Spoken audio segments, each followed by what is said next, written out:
Alright, so we just got these ITP mud lights off the 300.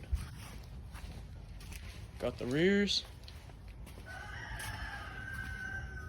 And we switched them out with the Stark Swamp Kings off the 700.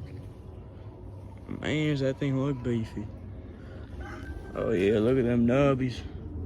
About 2 inches deep, sonny, in the sip.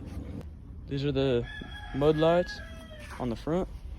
These are 10 wides, and these are 8 wides. On the rear mud lights, we're looking at 12 wides. And on the Swamp Kings, we're looking at 10 wides.